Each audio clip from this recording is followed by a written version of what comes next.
இறை இயேசுவில் எனக் அன்பார்ந்தவர்களே, நம் ஜீவனுள்ள தேவனின் உயிருள்ள வார்த்தைகளை தினமும் கேட்பதன் மூலம் உங்களுக்கு நன்மையும் ஆசையும் உண்டாவதாக. இன்றைக்கு நம் உள்ளத்தில் ஆண்டவர் பேச விரும்புகிற திருவசனம் யோவேல் 2ஆம் அதிகாரம் 1ஆம் திருவசனம். ஆண்டவரின் நாள் வருகின்றது, ஆம், அது வந்துவிட்டது. இறை இயேசுவில் எனதருமை நண்பர்களே, உங்கள் அனைவருக்கும் நம் இயேசுவின் அன்பை உரித்தாக்குகின்றேன். இன்றைய புனிதராம் புனித பிரான்சிஸ் போர்ஜியாவிடம் நமக்காக இறை இயேசுவிடம் பரிந்து பேசி அவரின் மேலான இரக்கத்தை பெற்று தரும்படி ஒரு நிமிடம் ஜெபித்துக் கொள்வோம். இன்று அக்டோபர் 10ஆம் தேதி வெள்ளிக்கிழமை. இன்றைய நாளில் தங்கள் பிறந்த நாள் மற்றும் திருமண நாளை கொண்டாடும் அனைவரையும் இறை இயேசுவின் அன்பும் ஆசிர்வாதங்களும் நிறைவாய் சேரட்டும். மற்றும் தங்களுக்கு பிரியமானவர்களை இழந்து தவிக்கும் நண்பர்களையும் இறை இயேசுவின் வியாகுல மரியின் ஆறுதல் தாங்க வேண்டுமாய் ஜெபிக்கின்றேன். நண்பர்களே, அனைவரும் குடும்பமாய் மகிழ்ச்சியாய் நல்ல உடல் சுகத்தோடு சமாதானமாய் இருக்கிறீர்களா?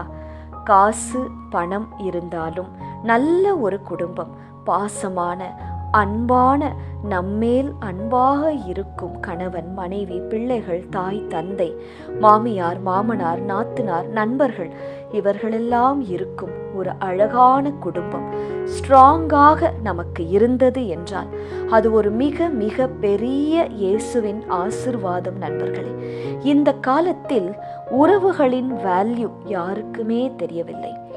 பணம் பொருள் வீடு சொத்து என்று ஓடுவது, அண்ணன் தங்கைக்குள் சொத்து பிரச்சனை.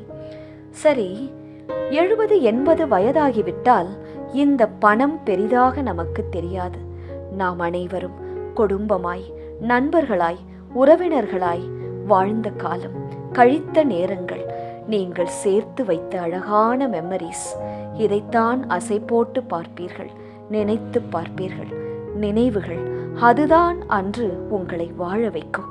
எனவே முதலில் இயேசுவிடம் தினமும் இயேசுவே, அன்பான ஆறுதலான குடும்ப உறவுகள் எனக்கு வேண்டுமப்பா, எல்லாரையும் அரவணைத்து உதவி செய்து வாழ்கின்ற வாழ்க்கை, நல்ல புத்தி, அதை எனக்கு தாரும் இயேசுவே என்று கேளுங்கள் நண்பர்களே. பிறகு எல்லாமே அழகாக நடக்கும் நம் வாழ்க்கையில். சரி, இன்றைய முதல் வாசகம் நம்மை ஆண்டவர் முன் உண்ணா நோன்பிருக்க அழைக்கின்றது, ஞாபகப்படுத்துகின்றது. ஆண்டவரின் இல்லத்தில் கூடி வாருங்கள் என கூப்பிடுகின்றது. ஏன்? ஆண்டவரின் நாள் அருகில் உள்ளது. மணமகன் வந்த பிறகு நாம் விளக்கிற்கு எண்ணெய் வாங்க கடைக்கு சென்று விட்டால் மணமகனாகிய இயேசு வந்து போய்விடுவார். நாம் என்ன ஆவோம்? கைவிடப்பட்டவர்களாக இருப்போம். அது மட்டுமல்ல, ஏதாவது ஒரு காரியம் எவ்வளவு ஜெபித்தும் உங்கள் வாழ்க்கையில் தடைபட்டு கொண்டே போகின்றதா? உபவாசம் இருங்கள். ஒரு வேளை உணவை முதலில் ஒரு வாரத்திற்கு ஒரு நாள் ஒதுக்கி வைத்துவிட்டு ஜெபியுங்கள். அடுத்தது கொஞ்ச வாரம் கழித்து முயற்சி செய்து ஒரு நாள் முழுவதும் நோன்பெறுங்கள். ஈவினிங் அந்த ஃபாஸ்டிங்கை முடிக்கும் போது நன்றாக ஜெபித்து முழங்கால் படியிற்று மன்றாடி ஒரு கேண்டில் பொருத்தி வைத்து ஜெபித்து அந்த உபவாசத்தை முடித்து சாப்பிடுங்கள். அதன் பிறகு பாருங்கள், நிச்சயம் உங்கள் குடும்பத்தில் பிள்ளைகள் வாழ்க்கையில் இருந்த அந்த தடை நீங்கும். நீங்களே சாட்சியாக நம் ரோசரி பிரேயர்ஸ் சேனல் கமெண்ட்ஸில் போடுவீர்கள். அந்த காரியம் சத்ருவின் கையில் இருந்து விடுபட்டு நன்மையாக மாற்றப்பட்டு இறை இயேசுவின் ஆசீர்வாதத்தோடு உங்கள் கைகளில் கொடுக்கப்படும். அவ்வளவு ஜெபம் நீங்கள் செய்ய வேண்டும்.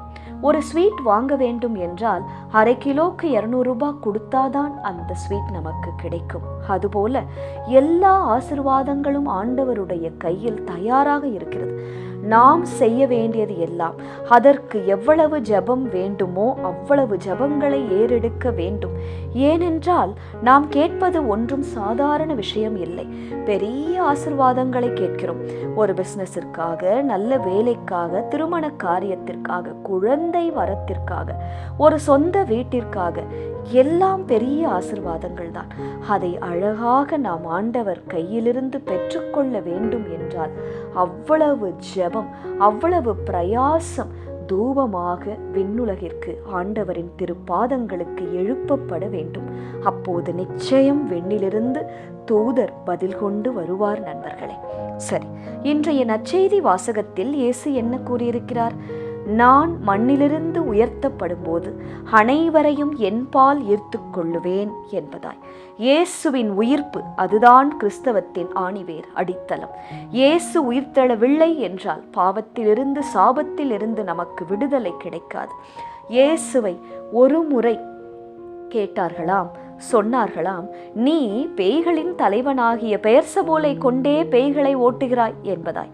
அதற்கு இயேசு என்ன பதில் சொன்னார் தெரியுமா?